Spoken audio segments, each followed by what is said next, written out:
Hi, it's Brian from Paula's Choice Skincare, and I'm going to be talking to you today about how to shop for an anti-aging moisturizer. And by shop, I don't mean get in your car, drive to the store, or sit at your computer in front of your iPad and click and tap. I mean what to look for when you are actually considering a moisturizer and you're trying to find out which one is going to be best for your skin type. So what I'm going to do in this video is go over 4 different moisturizers. These are examples from Paula's Choice, but they would really apply to moisturizers from any brand. And I'm going to point out which ingredients in each product for different skin types are creating the texture, and then the buzz or the really beneficial anti-aging ingredients that everyone's skin needs. So before I get into specifics, let's go back to what everyone's skin needs. Regardless of whether your skin is oily or dry or breakout prone or somewhere in between, if you are concerned about fighting signs of aging, and who isn't, you need to look for antioxidants, and there are many, skin repairing ingredients, I'll get to those in a minute in terms of specifics, cell communicating ingredients, and anti-inflammatory ingredients, which for the most part can also be and usually are antioxidants. So I'll talk about some specifics there, but what I wanted to do first was hit on some basic pointers in terms of what to avoid. So really quick, don't spend a lot of money on facial moisturizers. $30 to $50 is right around that range, and you could spend even less than that to get a really good product. You can spend more if you want to, but just know that doing so isn't going to get you better results. And it may not, in many cases, even get you a better formula.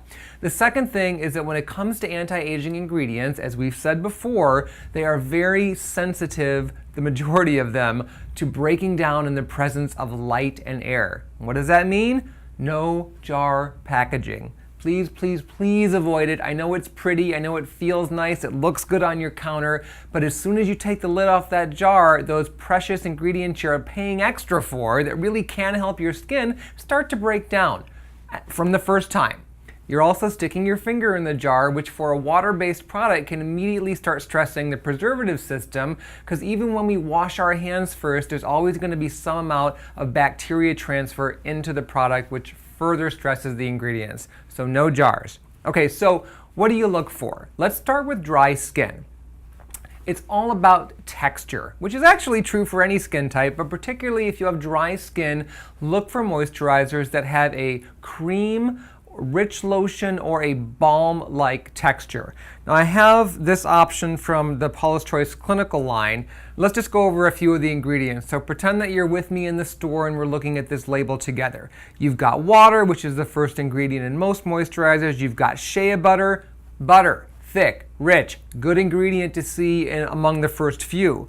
What else? You've got a triglyceride, that's an excellent repairing and moisturizing ingredient. You have a thickener, glyceryl stearate SE, very commonly used thickener. The further you see that up on the ingredient list, the thicker the product is going to be, specifically in this case because you've got a thicker buttery ingredient in second place. There's some additional butters and oils and thickening agents in here, all of which create this product's rich, creamy texture.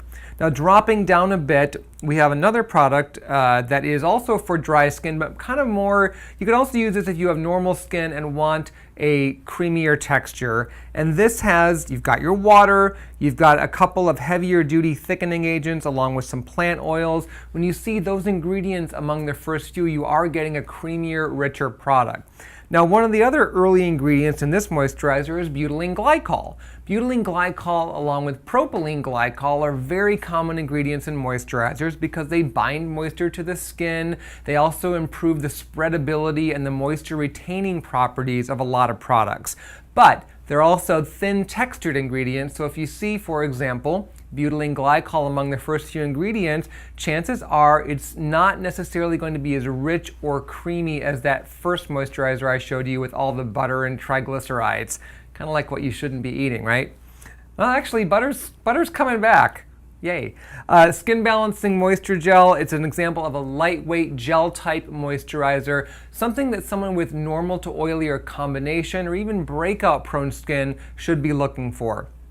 Now, this product also has water as the first ingredient, but unlike those thickeners, those oils, and those butters that we talked about earlier, this has a lighter weight series of ingredients, including cyclopentasiloxane, which is a really thin but silky silicone. It has the butylene glycol we just discussed, some glycerin, and then a series of antioxidant and plant extracts, all of which are light in nature. So you can tell by looking at the ingredient list for that type of product that it's going to have a thinner texture. In the case of this specific product, it's more gel cream with the emphasis on gel.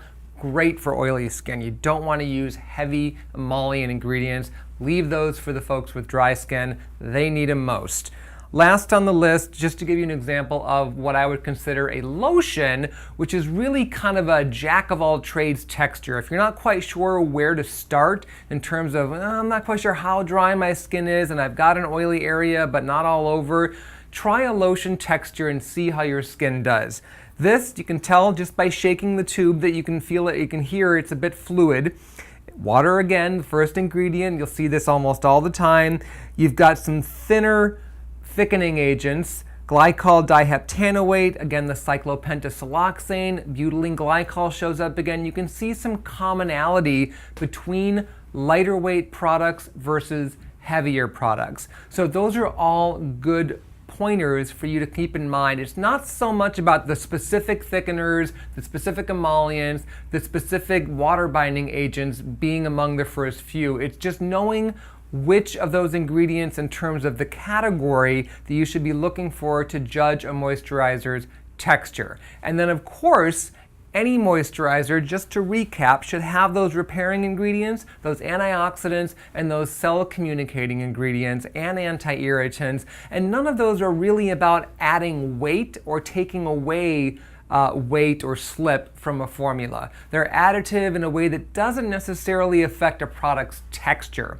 So I hope you found this helpful. Please leave your questions and comments below. I'm happy to come back and help answer those questions to help you find the best moisturizer for your needs, because there are a ton of them out there, and knowing what to look for is going to make your shopping experience much easier.